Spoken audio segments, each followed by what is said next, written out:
Can you click me the link when you're 3, 2. Things shall get loud now. Yay! Oh, that. I am Pete the Headbanger off camera this week because I am not feeling that great. But I still got a voice and I'm going to blow it out. Right above me, we got Rick Fiera. Greetings. And right next to him, we got Connor. Hey, what's up, everybody? Pointy-eared bastard himself. And below him, we got 3D Dan. Hey, Dan. I also am not feeling well, so yay, hamster. Hamster indeed. So, today we are going to be talking about the Bay Area tournament results.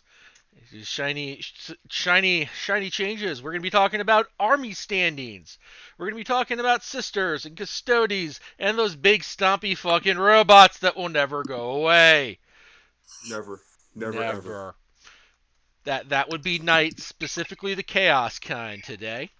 We're also going to be talking a little bit about army transportation. So, I will go ahead and kick it off and open the floor to the room. So, who watched the tournaments? Connor did. I watched a lot of BAF. Who wants to start? Dan, you want to start? I want you to start, Connor, because you're my hero. Okay. Yeah, man. So I watched several of the BAO games. I watched a bunch of the ones Friday, and I watched every one of them on Sunday. Everybody. We'll get to the final towards the end of this end of the discussion. I do want to say that there was a lot of anger in the Twitch chat. There were a lot of people thinking like people were cheating and people were being rude and people were being mean to each other on like the players were in the game.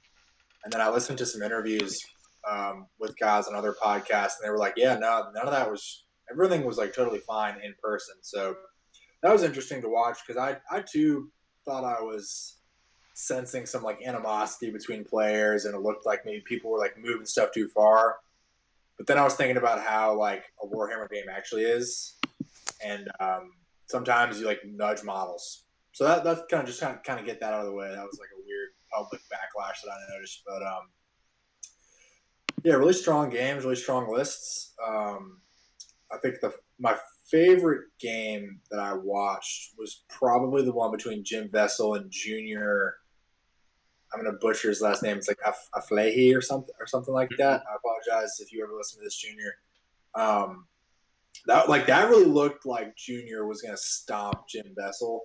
Like he was like had a lot of board control by the middle of the game. Like he had three knights alive on like turn 3 or turn 4, and it was just like not looking strong. But Jim made some really like amazing plays, like we're doing some tri tips, bloodletters, and he had a really cool play where he like buffed up the invuln on his Demon Prince of Zinch and warp time so he could soak the Overwatch from the Valiant Knight, allowing his Corn Demon Prince to charge the other knight.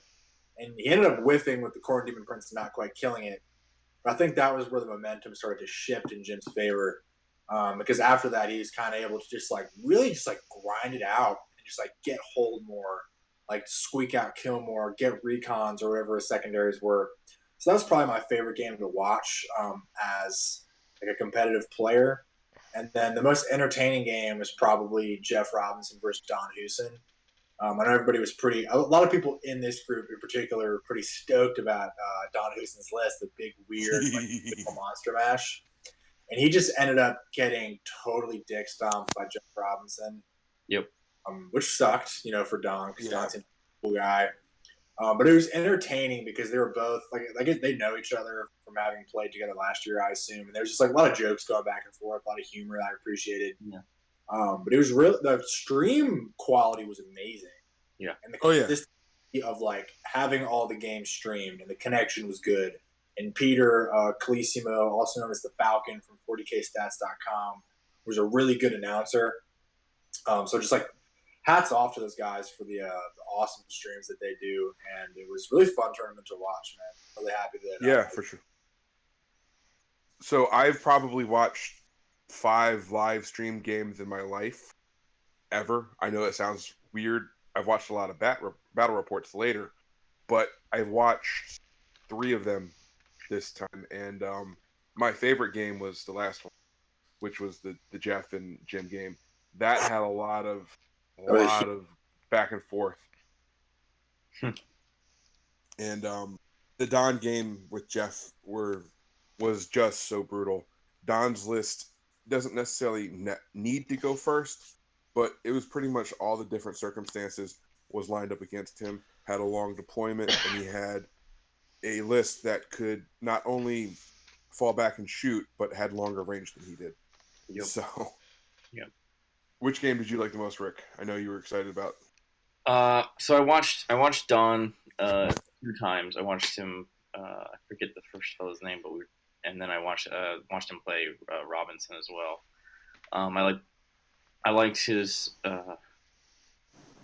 game against Robinson. I'm in a lot of Facebook groups with him, so like I've heard like the after each game kind of like chatter as he would post up, and he was doing so much better off camera. I feel really bad that like his 2 games on camera went really poorly, because he talks a lot about the Helldrakes like straight up destroying like an Eldar list he played at one point, and I really would have liked to see that in that. I also liked watching. I love watching Jim play. I really like him as a person. To touch briefly on Connor's point about the backlash of people being rude. The last game, if anyone in the world ever spoke to me the way Robinson was to Vessel, I would take a swing. You can't talk to me like that. I do. I have to agree with you. Like but like it was weird because they were talking about it on Chapter Tactics, and they both seemed like pretty like cool about the whole thing. But Jeff did say some stuff where I'm like sitting in my room like painting, and I'm like, that guy ever talk to me like that? Yeah. I would fucking get him. Yeah, like you're playing with a beta rules army I've never played before, and I ask you questions and you get angry. I'm gonna like no. I was gonna say the reputation that Jeff has is that he is a hell of a player, but he is kind of you love him or you hate him in terms of interactions. Like Don and him go back, and like if you heard them talking, it was the same kind of stuff, same kind of humor, but Don was rolling with it and kind of enjoying it himself. Yeah, back. Don was a little bit more with it, but like I don't think Jim was either ready for it or was kind of wanting to have it, especially when things started turning. Yeah, definitely. And I watched play Jeff, and it and I've mentioned it before. He didn't know how many shots like las guns had, and was like pulling some. It was like 44 shots off of like 8 guardsmen. Yeah, and like. So the fact that Jim is asking questions, trying to clarify what his fucking army does, and he gets angry, I was like, this is some bullshit. But I understand. Someone was telling me Jeff had played at the London GT where there was all the cheating and stuff, so he's perhaps extra sensitive to seeing a lot of Nurgle on the board and it being slow. So perhaps that's where some of that came from. I didn't watch a ton of. I only watched maybe 5 games over the weekend, but I didn't see anything quite like the last game in terms of behavior. But like, as long as everybody's cool with it, I guess that's fine. But like, I don't know. I've gotten heated before in a game before, but normally I just walk away at that point. Like I surrender and give up and don't trash talk somebody. Yeah. No, I would real quick that I've actually played Jeff. And I played Jeff at Nova the first year I went to Nova, and I got totally raffle stomped. Yeah. But he wasn't like he was not the Jeff Robinson that we saw on that stream. He was like serious as shit, but he wasn't like a jerk. He was just like very like, okay, did you measure that? Like, show me. Like, hold this over my model so we know the distance, stuff like that.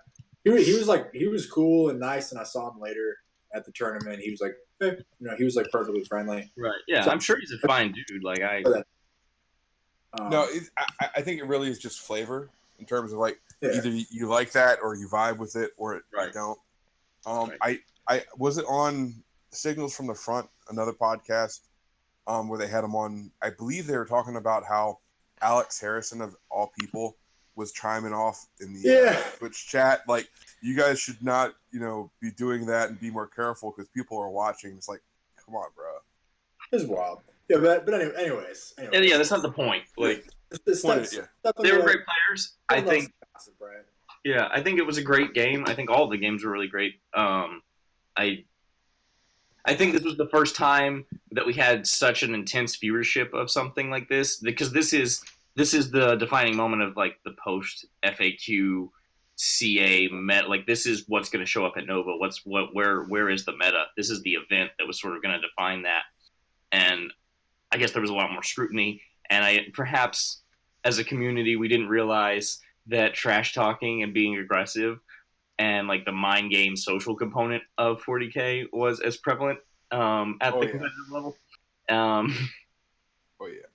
So it's a learning experience, which, that's another thing. That's what I like about doing this with you guys, is that as these things evolve, we get to talk about them. I'm sure we'll do a show on whether like it should be a chess tournament where everyone is serious and quiet and you don't trash talk anybody, or whether it should be, a boxing match where you're yelling at the other guy. Or a happy medium. I feel like a mix of both, right? Because I like to have a flavor. Like if it's like somebody I know, right, or like who I'm like acquainted with at all. Like I want to make like jokes. You know what I mean? Like I was just playing Warhammer with my buddy Ryan, and we were just like, we were playing like a competitive game. Like it was like tournament practice. It wasn't at a tournament, but like, we were joking around, we were messing around, we were like saying funny shit. And I would want it to be that way, like at a big tournament. You know what I mean? Right. Like, as long as it's not taking away from, as long as like the banter isn't taken away from like the time, like on the clock, actually playing the game. If you can like some jokes, if you can like say some funny shit to your opponent and make them laugh, like I feel like that's another big part of the game, right? Because the majority of people, myself included, going to Nova, like, there's only going to be like 8 people in the top 8. So the rest of us are just there like fighting for one or whatever. So you should also try to have like a really fun time and meet cool people. For sure. Because that's like another of those cons, man, is like meeting really dope people you can like connect with. I have a unique perspective on this. That's how I met Dan. I met Dan at a competitive tournament. Yeah, I was going to say, like, me and Connor met at a tournament last July. We played each other. Hopefully I made a good impression because we're friends now. I was trying to fuck Dan up in that game. I was trying to get him with the incarn and slide in and do bad things. But yeah, man, that's how I met Dan. Dan's a good dude. Dan's a friend of mine, right? So like we do a podcast together, obviously. Right. Yeah. What do you think, Pete? That's what I'm talking about. Like, I think for a tournament tomorrow, and like the dude I met, this dude named Ivan up in Maryland, like I met him in a Shadespire tournament, which is different, but it's still like, it's like we're, a bunch of like competitive people who like want to win at the game, but there's no reason you can't have fun and have like a serious competitive. Oh yeah. For sure. Pete, you're sorry. What were you saying? So I think this actually segues something that's totally not on the agenda, but I want to talk about for a couple shows, and that's the idea of getting tilted in a tournament. Ooh. Which, if you guys, it's a term I think started in War Machine, and basically what it refers to is you have a bad game or a bad turn, and you get frustrated, and you just can't recover from it mentally, right? Which is totally a thing that happens. And I think the last game of that tournament where you said everything was just going bad for him, but managed to pull it out, that's a really good example of not getting yourself tilted on the first turn. Because you could have totally looked at the setup, looked at the army you're playing against, looked at everything and said, fuck it, I'm just never going to win this game. Right. And just get tilted right there. Yep. But no. So, I'm a weird person. If I get tilted, I end up playing a little better. I know that sounds weird, but like I'm generally more the less rude version of Jeff. I'm very boisterous in a polite and friendly kind of way. But if you ever see me quiet down and like focus on things and answer curtly, that means I'm Yeah, on tilt because things aren't going as well as I want, Yeah. and I need to concentrate now. Right. Yeah, I mean it's an important thing. I've been playing Warhammer through enough editions that like it used to be like, all right, I'm gonna go play this tournament. Cool. Round two, everyone's playing the relic. I guess. Oh, and I'm up against Eldar. Oh, they have jet bikes. I play Necrons. I guess this match is done. Um, so like I'm used to just going into games that are like at a competitive level where it's like you're screwed. You don't even have a chance. It's over. You're just gonna play this out for as many points as you can and worry about everything else later. And that's something. It's definitely something to consider in ITC. It's not something you can consider in your casual games as much, but like everything is points. It doesn't matter. Wins and losses matter, but like if you make one loss in a tournament, whatever, just get as many points out of it and screw the other guy over as best you can. Speaking like Don's a perfect example. Mm-hmm. He lost once in the round of six, like the 6 rounds, but because he was able to grind out so many points, he was able to make top 8, which let him get into the quarterfinals, etc. Yeah, he's fourth at the end of the day. So like, I mean, you know who else we can bring up, man, is Brandon Grant. Yeah. Like, Yeah.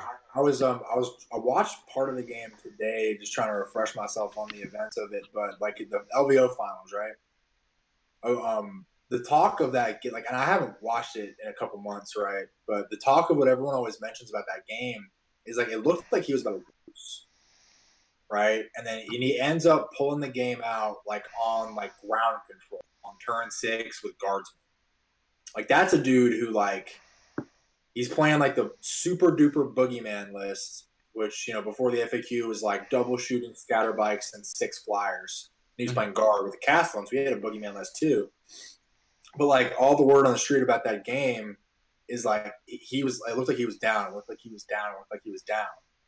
And then the dude comes back, wins that shit on like turn 6 on a secondary that he planned 6 turns ahead for. Right. Like going second, picking ground control, eliminating things like scatter bikes from Harrison's list because scatter bikes munch guard. Like all that kind of stuff is like if you don't get tilted, you can still win. Right. Like real quick, I was at a tournament this past weekend. It was like a 4-man RTT at my buddy Ali's place, and it was like he plays flyer spam with some like Eldar vehicles with fly keywords. So it's like you can't hug anything, you can't try to trap stuff. I went into that game like I have a plan. I'm gonna stick to my plan. That's exactly what I did. I ran my plan. I kept my head up at all times. Even like turn 3 was looking kind of hairy. Like stuff was dying. Like I wasn't sure if I was gonna be able to pull it out. And I just like stuck to the plan and never like let the tilting let me think I couldn't win the game. Yeah. Right. Because at the end of the day, like I was able to like put on the ground and kill the stuff that wasn't a flyer, and I won the game. And it was all because like I remember like turn 3, I was like, I don't know if I can win this, man. And then I just like stuck to my guns and I pulled it out. So that's what you can do in Warhammer because it's like so many things can happen. It's such a swingy game a lot of the time. Like if you just stick to your plan, don't quit, you can like pull out a win by a couple points. It's like it's very based on what Rick has said and from other people's testimonials of a bad time, like in 7th edition where you had the Death Star units and all the different formations and stuff. 8th edition, especially now, feels very much like, hey, you still have a chance. Even if you think it's not going to go well or this should be a hard matchup for you, if you play it right or your opponent has mistakes or a combination of both, there's still a chance that you score well even if you don't win. Right. Yeah, it's definitely that, and it's always worth staying in the game. It's always worth trying, especially always use your opponent's turn to try and plan. Like pay attention to what you're doing, react accordingly. Make your saves and stuff. But like, I played a game. So our club, the DC chapter of 13 Legion, we have a year-long event where we track wins and losses in a sort of king of the list event.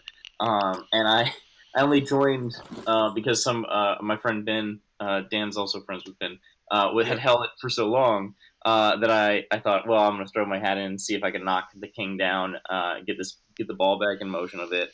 And you And did.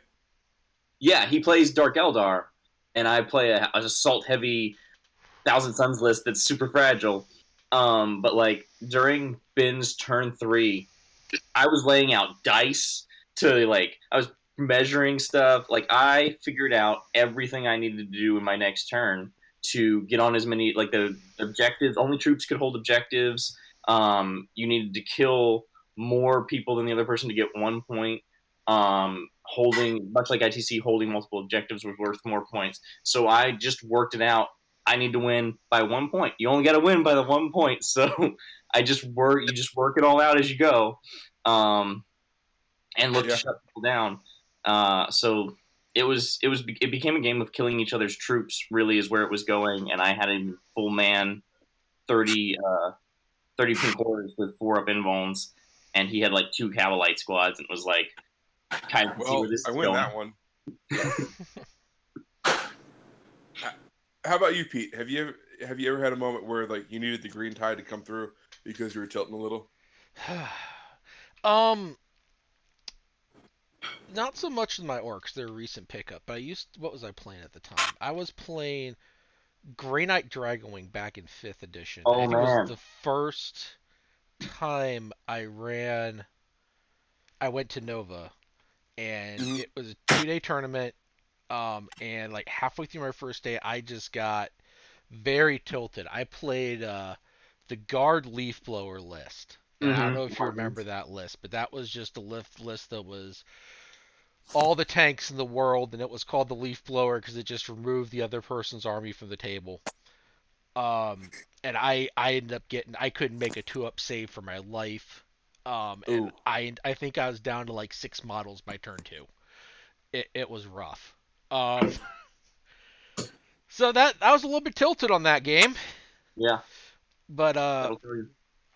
you know, you gotta. I mean, you just have to learn to take it calm, stick to your plan, and learn how to adapt and adjust. Right? Don't Right. let Yeah. yourself get emotional. Don't let yourself. And my biggest thing, if you're going to a Nova format or something, or Nova or LVO or something like that, you know, you're going to be playing straight 40k for like 6 hours straight, six Right. 7 hours straight. It's a Um, long time. which is a long time. I mean, I don't want to stereotype anyway, but I mean, on anything, that's a long time to be focusing that hard, especially if you're Yeah. trying to play competitively. Yeah. Um, Yep. I mean, you're gonna It's get really hard tired stress. by your third game. You're gonna be tired, and that's just Let something. alone your 6th or your 7th or 8th. Yeah, right. I mean, so you just have to be used to that and ready for it. I guess that's my biggest point. Mm-hmm. I am a perverse and a a weird person. I have specifically gone for like 5 or 6 games a week when I can for scrim games, and I work weird schedules where like I'll close at 10 o'clock at night and I'll have to be back at the store at 6 a.m. and work a 10-hour shift. But then I'll schedule 2 games afterwards at the local store Dan's a madman. explicitly.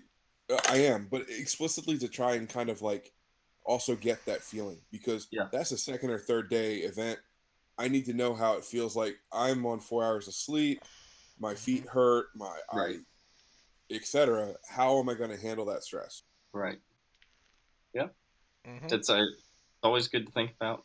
And yeah, I think the big takeaway is be prepared for the long run and keep playing because your Chaos Cultist might kill that character in Overwatch and become a Demon Prince.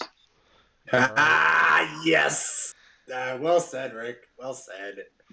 So Or you'll get a knight. so that's just a little bit of a side segue. So what other stuff do we see coming out of the tournament that was really good? Um, Custodes. Yeah, Custodes. Fuck. yeah. Well, I feel like it's not just Custodes, right? I feel like all the biker lists got spanked. Yeah. Everybody brought like a shit ton of bikers, just got spanked. And then the real Custodes shit was like veteran Custodes General and Jeff Robinson running some crazy Forge World shit. Yeah. Uh-huh. So it's like Custodes with a big asterisk next to it that says Forge World Custodians. So, And guard. well, no, wasn't there? I forgot his name. I had this. The guy who ran Mono Custodies. I think he was 5-1 of the Orion. Like there was legitimate. But also that's Forge World, bro. Oh, I'm not disagreeing, but yeah, the Calidus is probably the big winner in terms of like, oh god, Yeah. where did this come from? Yeah. You mean the and- Caladius, right? The tank. Cladius, I'm sorry, Cladius. Yeah. She's gonna get she's gonna get bad touched by the GW Nerf squad. Yeah. So does anybody offhand know what the stats line are? So having watched and listened to Robinson, I don't have exact stats, but something along the lines of like it's like 14 wounds, has a 14 Toughness 7, 3 up armor, 5 up invuln, and it chucks out like somewhere in the ballpark of like 10 to 14 shots that the majority of those do D3 damage and are strength 6 or 7. It has 5 or 6 that are kind of like a super heavy bolt. But it's a tank that has fly and it reduces all charges made by a unit that declares it by 2. So it's like 8 shots at heavy 8 minus 3 D3. Yeah. That's not like 2D6. It's just straight 8. And it hits on 2's base. It hits on 2's, and then it has basically a heavy bolter profile, kind of, or assault cannon with strength 6 minus 2, 1 damage at 6 shots. The point is, though, those are all fixed. There's no variability. You know what you're getting, and that's a big thing in competitive 40K. Right. You know, not depending on the 2D6 or 3D6 shots. Right. Just taking I'll take my 12. Right. It's why butcher cannons on Contemptors and Gyarados are so popular. It's strength 8. Or the Leviathan. Yeah. Yeah. On the loyalist side, I see the Leviathans. No. There's a couple guys from Team Battle Brothers. Ernie, he's running triple Leviathans, like the Hellforged Leviathans with butcher cannons. And I played it last month at a tournament I was at with the Connor. I played against him, and it did so much work. Yeah, I mean, if they can stick, they can definitely hurt you. I don't feel like the Chaos ones are as good as the Loyalist ones. No, not directly. I'll give you that. But I think Custodes were probably the big winner. In terms of like the new guy on the block. I think not TJ. Good lord. Jim Vessel, his Chaos list is still doing well. Yeah. I was super excited about Don. I am not in many different Facebook groups with him like Rick is, but I made it my mission to seek him out and talk to him for the past like 3 months, and I was cheering him on. It was heartbreaking to see that game against Jeff, but I think his list is on the way up. Yeah, I think he's only going to refine it and get better.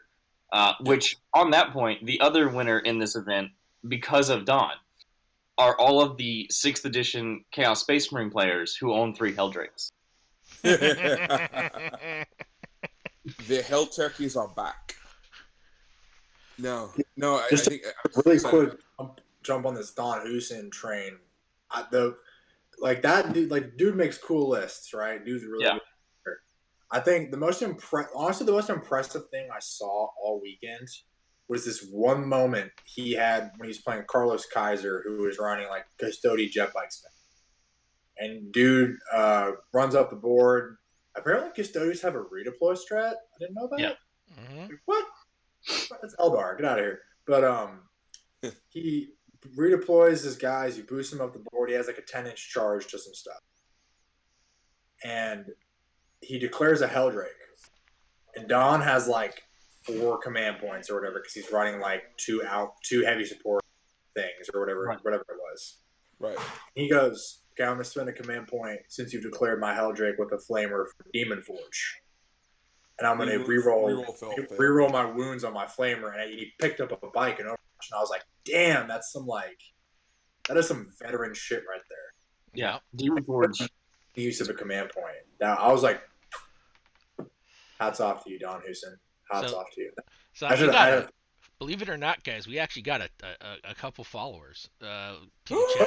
Facebook, so hopefully people. So I don't know, is it Corey? If it's you, I love you, Corey. You're my Yeah, we got Trish giving a shout out to Mr. Love. We got those ones loyal giving a shout out to Connor. Hey, it's my boy Ryan. He spanked me with his Death Watch earlier. It's very sad. God damn you, Ryan. No, you're the best man. Oh, what's that? But He ran away. oh no, I had to close my door. Connor. I had to come back. I'm back. Hey, there's pizza. Are you gonna share? We're in separate locations, right? No. Right. Through Zinch, all things are possible. This is a fact. Yeah, man. But the BAO in general, I had a great time watching. You know what I mean? A lot of cool stuff. One last note on the list, right? There was a very, very interesting Eldar list. And this was this dude named Jack Harpster. He's on Beast Coast. He's affiliated with like Nanavati and them. Yeah. He ran Seer Council. Yeah. And he lost to Don Husin in like the semifinals or something. But his list was like 800-point Seer Council, like 3 flyers and assorted psychers and scatterbikes and things like that. But I wanted to give that list a shout out because that's really cool, man. Seer Council is hard to play. Yeah. It's very it's almost half your army in one unit. A friend of ours, Nick Matalone, is from the DMV area. He's been playing with that, so I had a chance to actually play against it like 2 or 3 times, and it is obnoxious to deal with if they get their buffs running. Like -2 to be hit, 5 up feel no pain, a 3 up invulnerable. They wound everything on 2s. Admittedly, no AP in the melee, but oh yeah, they're just going to wound you regardless, and it's so nasty. Right. Yeah. Damage, start feeling some saves, start getting chipped down. Yeah. Yep, exactly. And then Helldrakes come, and they burn an 8. And eat. Just eat. Well, they also, they just eat. Yeah. All right. But it's a really interesting list. I like it. Yeah. There were lots of cool lists at this, and I'm interested to see how they refine. I'm interested to see what shows up in Nova. I don't think maybe the Custodes kind of lists get copy-pasted, but like I expect pretty much everything else we saw in the top 10 to sort of continue to evolve. And I for one, am incredibly excited to see how orcs continue to evolve. One of the great things I like about this codex, I still don't think anybody's got the best orc list yet. Even the one Nick was running, even though he's fucking jumped ship to be a traitor, little half-umi. The true stealer. emperor. But as he calls it. You talking about Eldrad? Yeah. Sorry. My bad, Peter. I'm interested to see where orcs are going.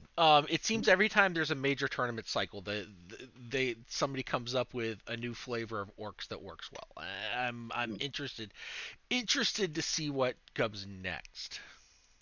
I'm about to put my foot in my mouth because this means that I've played this game extensively and know about its competitive background. But for those of you familiar with League of Legends, the West Coast and like the Bay Area Open reminds me a lot of Europe for League of Legends. Korea and Eastern countries are considered to be like, the pinnacle of the work ethic, and they have the most talent, etc. But without fail, Europe always does better than people expect them to because they break the mold and take the meta and turn it up on the side and say, we're just going to do what we think we do best, irregardless of what someone else is trying to tell me to do. And that's what I look at like when I see the Bay Area Open and those tournaments out there, because there's such fresh ideas and it's so cool to see come out into play. And then the rest of us kind of realize maybe some of that won't work with our local meta, but some of it might, and it's obnoxiously awesome. Right. Yeah.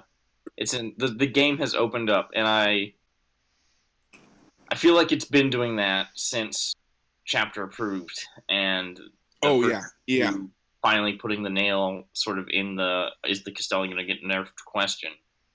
Yeah. I'm surprised there aren't more of them still, but as long as they don't bounce back to the same kind of levels that they were at before, we're fine, and this will be our lives. Anything goes, and I'm excited for it, for one. But so, what was your favorite list that you saw, Connor? You were eating. I apologize. That was poor No, form. you're good. I was eating. I was checking the Facebook likes. So I have a big ego on the link I posted. I mean, my favorite list was probably. I didn't like. Oh, my favorite list was one that I don't think he didn't even make. He didn't make the top 8. I don't know how he ended up, but it was a dude who was running like Venom spam, and then he just like had the Incarn. Nice. Like I was like, yeah, that's my boy right there. I know another guy, another Eldar ran something similar to that. So I know that like I know some other dudes who played it and said they liked it. I have not had a lot of success with the Incarn post the F8 the Inari index. I've been running the other avatar. But yeah, my favorite list was probably that Venom spam thing, and then out of the top 8, it had to give it to my man with the Seer Council because that's just such a goofy thing to make top 8 at BAO with. Like you say that, but I raised you 3 hell turkeys. yeah, I raised you 3 hell turkeys. I mean, Don's list was by far. a goofy list though. Like I think from the Eldar school right now, it's like if you're bringing craft world stuff, you're bringing like flyers and tanks that fly, right? Because you just want to run like 6 flyers and then like some night spinners. Like a guy who almost made the top 8 did named Ruben Hernandez, like Ruben Fernandez or something like that. I apologize. His list was like all fly, all tanks. He had like 1 Farseer and that was it. And I was like, that's badass. All flyers all the time. But that's the thing. I think looking at the BAO results, like Eldar is in a weird spot. Like, of course, I'm gonna talk about Eldar because that's what I do. Like, Eldar is like if you're not playing flyer spam with tanks, like it's really kind of like up in the air what you're up to, Right? Because like already gutted a lot of the competitors. 3 Helldrakes. I mean, 3 Helldrakes. you know who would kill some Helldrakes is the Avatar Arcane because he can charge. So Allegedly. you can totally do it, man. You guys have like a 5 minimal, bunch of weenies. Demon Forged. No. But yeah, the Eldar meta is interesting to me now. I'm not really sure. I mean, the top cut stuff is like the flyers, but I'm interested. Like I'm still running my 60 time with that. Here's my only fear, and while I'm excited for it, my only fear is that we have this wonderful like kind of everything is possible, blue skies, wonderful sunshine, Right. and then Chaos Knights are going to come. And as excited as I am as a player, because I play Knights, I'm terrified of what they might do to that kind of like that creativity. I don't think it changes that much. I mean, just like because your guard equivalent for Chaos is demons who are not good at shooting.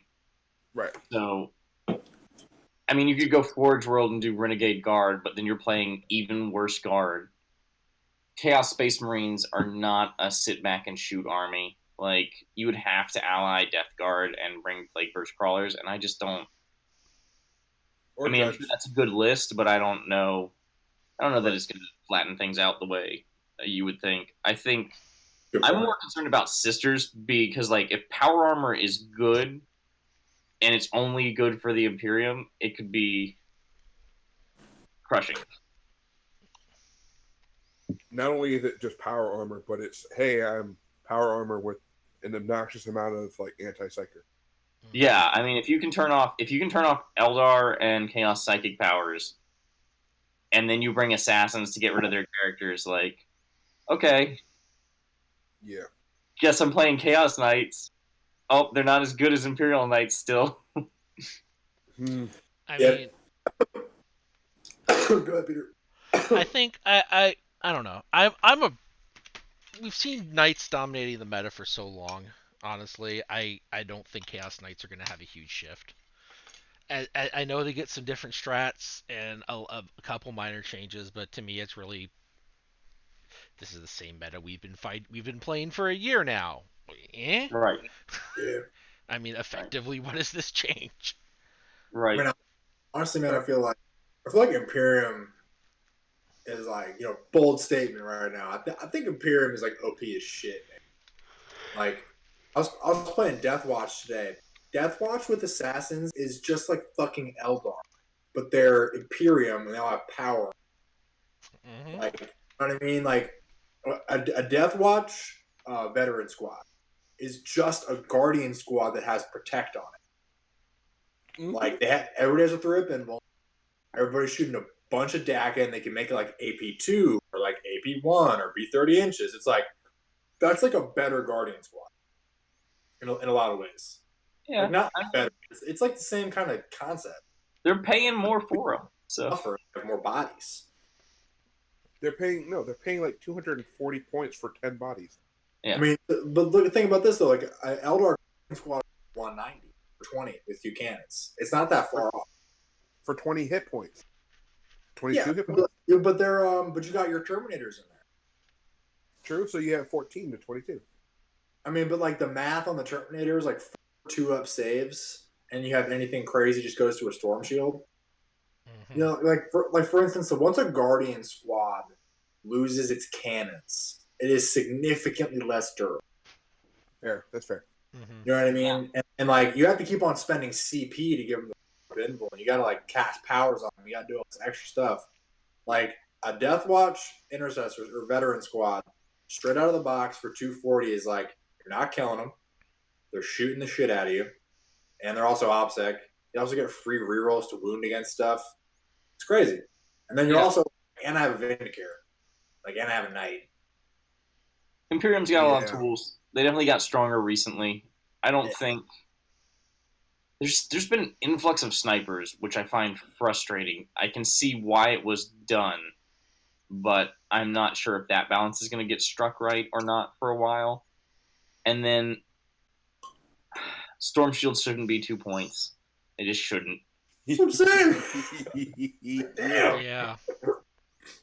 Like, an invuln is worth so much more, and like the other thing that I really wish is like that if GW is going to get on this train of like every time a good invuln, like a 2-up invuln shows up, we're going to quash it. I wish that they would just get all of them and stop. Because it's like, all right, we shut down the Lord of Change one, and then it took like a year to get the Grey Knights one. The Eldar one is still floating around. Like, if you're going to commit to something like that, just let's get it out of the game. Or just make a rule that says you can't have a 2-up invuln. But like, I don't know. Imperium is getting a lot of tools, but like, I still feel like their main problem is that they have too many, and GW is having a hard time figuring out what to do. Because Deathwatch is strong, Custodies are strong, Sisters are going to be strong, Guard is strong. Like, when you start mixing that together in a soup, if the points keep fluctuating, there's going to be a moment where that combines, and it's terrible for the meta. But I don't know. I'm not sure what to do about the Custody stuff. It seems like an extremely strong list, and because it's beta rules, I don't know whether that'll stick or not. But Yep. they've got a lot of tools. Assassins in particular, I think, is the big. I think that's the most impactful thing for Eldar and Chaos, because we rely on character buffs, and if you can just shoot our characters off the table turn 1, then we can't win. True. Yeah, orcs are not quite as character reliant, but some of our builds really can be. Especially sniping off those war bosses can be Well, my scary. Knight list is very character heavy. I mean, I have like 3. That's not the same, is it? No. No. You don't What get are you talking about? that. You talking about Captains, Dan? No, I'm talking about the Knights. They're all characters generally. Dude, you're a terrible person, man. So are tank commanders, but we're not talking about them. Uh-huh. Tank managers are scary, bro. But yeah, I know that we also wanted to talk about some tournament prep stuff, right? Yeah. Yeah. Just follow up from last week, yeah. So I'm going to a tournament this weekend, and I've been thinking about because one of the things we were thinking about was talking about packing for a tournament, right? Yeah. Oh yeah. So I got these little skink models that I've been busily painting for the past week, and they got like kind of like a weird shape. They got these like tails sticking out the back, so you can't like put them in like the traditional like foam coffin size thingies. So like I'm having to get like creative and like mix and match on my phone, and like I went to Lowe's and bought like a toolbox and all this like, crazy stuff so I can pack it the right way. Because like I got to take the bus to get to Maryland, so like my options are keep everything on my person or put them underneath the bus in the toolbox. Yeah. So like I'm having to make decisions, and it's Just one of the more put things about 60 tournaments game. is like there's stuff there because it's also expensive. And you spend Yep. time and you love it because it's your toys. So I just want everyone to feel my pain, basically. Yeah. Yeah. I think you should just put them on a necklace. All 60. Just wear it as a necklace. Yeah. For local stuff, really in general, I made the shift to magnetic storage about a year and a half ago, and I've never looked back. I build my own magnetic cases. I've bought really nice ones. I kickstarted. They were Fieldmaster when they started, but now they're A dash case. Uh-huh. And I like those cases a lot. I just had another Kickstarter. I backed that for an even bigger one so that I don't have to carry two all the time. And then I buy huge like plastic storage, and then I go to a hardware store and buy a sheet of metal that's going to be magnetic. Put that on the bottom, cover it with masking tape and cardboard, and then just store my models stacked up in that when they're not in the case. It's not great for traveling. Like if you had to check a bag, like I would be worried about magnetic stuff. It stays. Like I've dropped those cases and stuff has stayed in place and nothing is broken. But like I still wouldn't want to chance it on an airline or bus. If you can keep your models with you, I would always do that because same reason that you buy a chair seat on a plane for like a musical instrument. They're expensive. You put a lot of time into them. Yeah. I just drive everywhere. And That's an option. Yeah, man. I just drive. Have you ever had the conversation where like there's like six guys in a car, everybody plays Warhammer, the trunk is stuffed full of stuff, and everybody's talking about, so if we get in an accident, how do we explain to the person that they owe us like an additional 25 grand. Yeah. Mm-hmm. Because they're not going to understand and they're going to get really angry really fast. Yeah, man. So I'm another big believer in magnetic cases, honestly. Yeah. I kind of cheap out. I use the Battlephone Magna Racks, Mm-hmm. which actually that's not cheap. That's actually really No. spendy, but they work and they're good and they're sturdy and whatever. But yeah, I'm a big believer in magnetic storage. Honestly, I can't go back to just normal boxes except for like long term storage. Honestly, So it's almost as important as battle foam and magnetics. but A second tape measure. yes, and glue. Tell us Yeah. the story. Tell us the story. Super glue. Yep. Oh yeah. But tape measure and glue. Not to step off of the wonderful magnetic things that I need to invest into. Yeah. Other things to bring to a tournament. Yeah. Definitely glue all of your rule books. Have all of your rule books because almost any event you go to technically probably has a rule that requires you to have them, and you need to be able to look at them so that if somebody challenges you on something that you're good to go.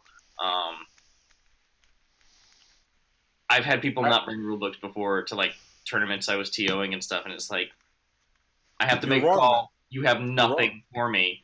The rules say that you have to have it. Technically, I should just give them the match right now, but like The TOs I've seen have always been, if you don't have the rulebook source in front of you or like on a phone or easily accessible, then You're you're wrong. wrong. yeah, You're wrong. Yeah. I mean, that you don't get they don't give the match over per se, but like, okay, this is can you do this? I don't see where you can because you can't show it to me. So Right. your opponent's correct. right. Yeah, Battlescribe is not a rule source. Don't trust it. It lies. No, and it's not. Yeah, I'm a bit. You have to have. I'm a big believer that at a tournament you need to have your latest rules, you need to have the latest FAQ, and you need to have your latest codex. Um, Yep. it's I I I mean, to me that's just required. Yeah. I mean nowadays put it on an iPad. Get a digital version one way or another. Yep. I mean, just Buy through GW. They have a great. yeah. Actually, I will say the GW digital books are really fucking well done. A Yeah, little bit more spendy than I think they should be, but they're really fucking well done. If yeah, you ever they're not buy bad. one, they're like all embedded with all kinds of neat stuff. But yeah, Yeah. I mean, Unlike me, who I have hard copies of probably 25 different armies, and I only play like 7 of them. Right. yeah, Have I would say more dice than you're going to use. Dice that you're comfortable losing.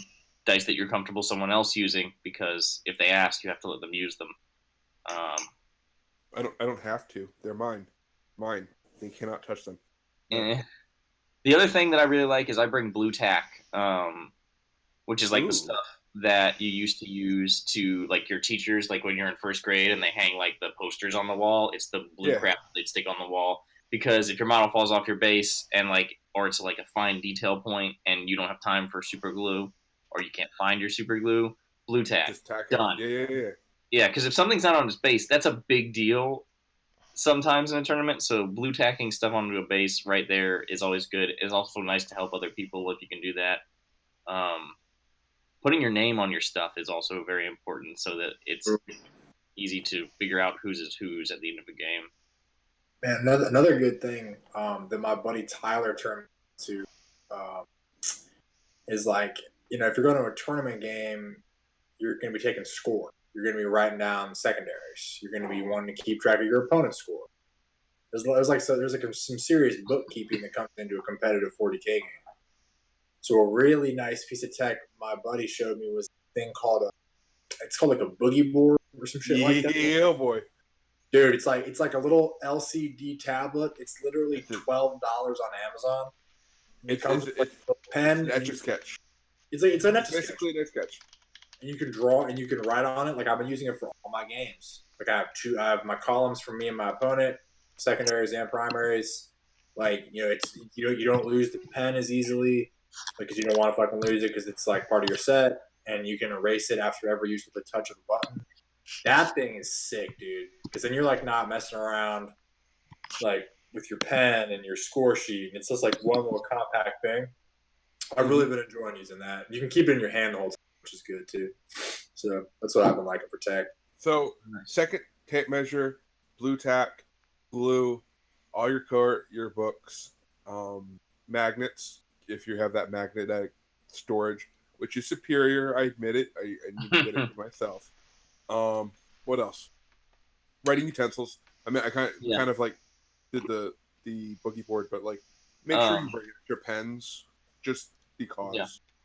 Yeah. The other thing that I always bring is because it is a long day. Think of it like going on a hike or running like a half marathon or a marathon. Food, like water. bring food and water, but bring like good stuff. Like I don't know. Pizza.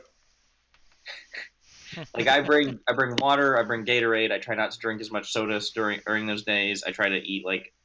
Usually, con food is pretty terrible, so like that's fine. But like the snacks I bring like trail mix, Cliff bars, runners. I got turned on to this because my dad runs marathons. But like you can buy these little like energy packs. They're like honey and stuff mixed together, and you just like squirt it in your mouth while you're like feeling down during your opponent's turn. And by the next turn, you've got enough sugar in you that you're good. Yep. You want to hear my favorite food tech, bro? At last year's Nova, jar of peanut butter and a spoon, man. Yeah, absolutely. Walking around with that shit, people like my opponent was like, "Are you serious?" I was like, "I'm serious." Last year at Nova, I took my buddy Chris came up and we brought a cooler with a bunch of cider and beer and like chips and stuff, and like we had to play a midnight game at the end of Thursday. So like we played all day in a tournament. Then I played in a kill team event, and then I played starting at midnight to like 4 a.m. And like I was like, man, I really wish I'd brought anything with protein, like peanut butter and some decent water. Like it's just you never know what you're gonna get into at a convention. So the only experience I have in the 2-day event was where I had to get a hotel room. And touching on peanut butter, that was my dinner. I went ahead and grabbed some bread, peanut butter and jelly, and I had that in my hotel room, and it was delicious, and I was well rested. Delicious and nutritious, baby. And then I ran into Stephen 4 and got my ass kicked. God damn. Yeah. I would say the other thing is bring something to like do in your downtime. Because sometimes you can be like if your opponent flakes for a round or you get a bye, like you might want something to do, and then also at the end of the night, like whatever you need to get to bed quickly, go ahead and bring that, and like other stuff to do, books to read. Shadespire is always a nice option. Magic the Gathering, whatever. You bring a kill team. Yeah. I was going to say bring skinks to convert. Dude, They keep Connor occupied. Dude, I've been doing, just aside for the chat, I've been converting skink models into guardian models for the past 2 months. And I'm finally done. I'm like nearing completion of 60. I'm very excited. It's been very We're long. excited for you. We're very excited for you. Amazing. Although the first game I played with them today, I got totally when I used all 60, so I'm like, is that a bad sign? I don't know. Yes, it is. It's a bad sign. Get out of here, man. It's great. I love it. I love it. My babies. No. So I think we have the checklist. I mean, always bring just actually write out what you think you need. Cell phone charger. Yes. Cell phone charger and one of those, pick up one of those really cheap little power pack things. Yes. And my biggest thing, water and deodorant. Deodorant, yeah. Don't be clean stinky. Clothes.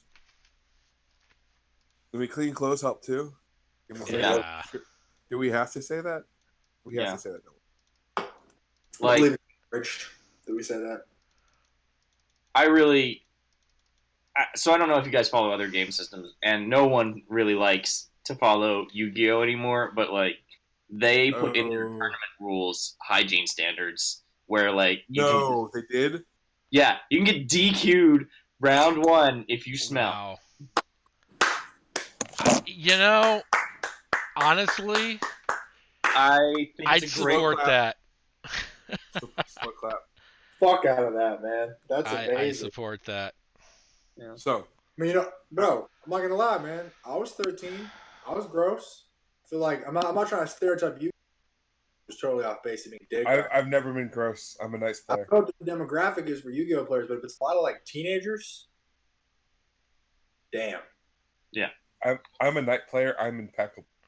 Sure. Yeah. Impeccable. I've played some interesting people in different states of dress and cleanliness that like it was a tough game.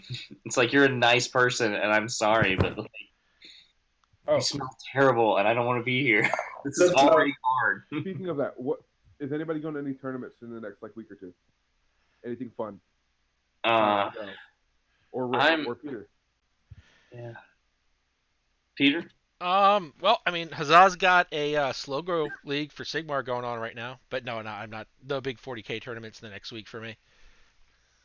I got one on Saturday. Nice. Oh! Where are you going? I'm going to Maryland. The Carnage. The Carnage of Summer. Nice. It's gonna be real good. That's why I'm painting skinks right now. That's why basically on every episode we've ever had, I've been painting skinks. Yeah. Rick, are you doing anything, Rick? I am nose to the grindstone on trying to get stuff ready for Nova. I know it's 3 months away, but like I've gone very ambitious. I played in 2 events last year, technically, and this year I'm signed up for like 5, not counting like painting tutorials and stuff. So I've got 3 different armies. I would be in Shadespire if it didn't take all weekend to play because I love me some Shadespire. And same for Kill Team. Like the pods were just not convenient for me this time. But I got a lot to paint. I'm hoping to play some games relatively soon because it's been a couple months since I've played.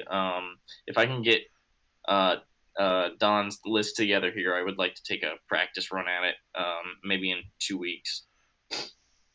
I'm painting myself. I have plague bears that I finally put together or got together, and I'm painting those. I'm working on some horrors, but unfortunately, I'm working for the next couple weekends and will not be able to make the tournament. But I would like to give a couple shout outs. We have a couple friends of the show. Mark Hurdle, he won major. We forgot to do this the week before, but he won a major 2 weeks ago down in North Carolina. It was a Warzone event. And another friend of the show, Ryan Christian, got third place at the Steel City Slaughter up in Pittsburgh. So, Solid. I'm very proud for those guys and very happy for them. If anybody else has any shout outs whatsoever, please. Yo, I just got to throw a shout out. Like, I didn't realize that in the chat, my aunt was in the chat. Oh, That's wild. Aunt Trish, if you're still watching, thank you for watching. I appreciate it. well, hey, that's wild. That's crazy. And she's number one in your heart. Yes. She's number one in my heart for sure, bro. That's wild. But yeah, I just got a lot of demon stuff to be working on. Chaos is kind of taken over me. Like, casual army is the wrong way of saying it because I don't know what casual means, but that's the one that I'm practicing on because the Imperium stuff, I feel like I'm fairly solid. And I wanted to learn the assault armies and stuff. But, I don't know. I'm excited for what the FAQ has brought. And I'm excited for the meta. I think there's a lot of cool stuff coming. Yeah. I agree. I've been so down hobby-wise for like the last half of last year where I didn't want to paint and I didn't want to do anything hobby-wise or listed experiment because I felt like I was just going to play a Castellan list and lose. So I'm excited. Yeah. Or Yanari. I mean, let's not forget that Yanari was right there too. Yeah. All right. Well, hey, I had fun. I'm Dan, and I only mentioned Knight like probably too many times. 27 It times. wasn't bad tonight, Dan. No, you did good, man. Give yourself some credit. And I'm with learning that, I will say our hour is done. So, Hoorah. Well, I wish everyone a good evening. Thank you guys for checking in. And I'm Dan, and there's Connor. That's Hello. Well, goodbye. My Thank you favorite. so much for tuning in. Those who tuned in. Fun to do this kind of thing. It's really cool that people are taking. We got a couple folks tuning in to watch. It's really exciting. yeah. Oh, I do want two more shout outs. Tunes, who is a religious follower of Warp Charge Gaming and is a friend of mine, he has been tuning a lot, and as has Eric. Eric's a good friend of mine who plays Necrons, believe it or not. Good dude.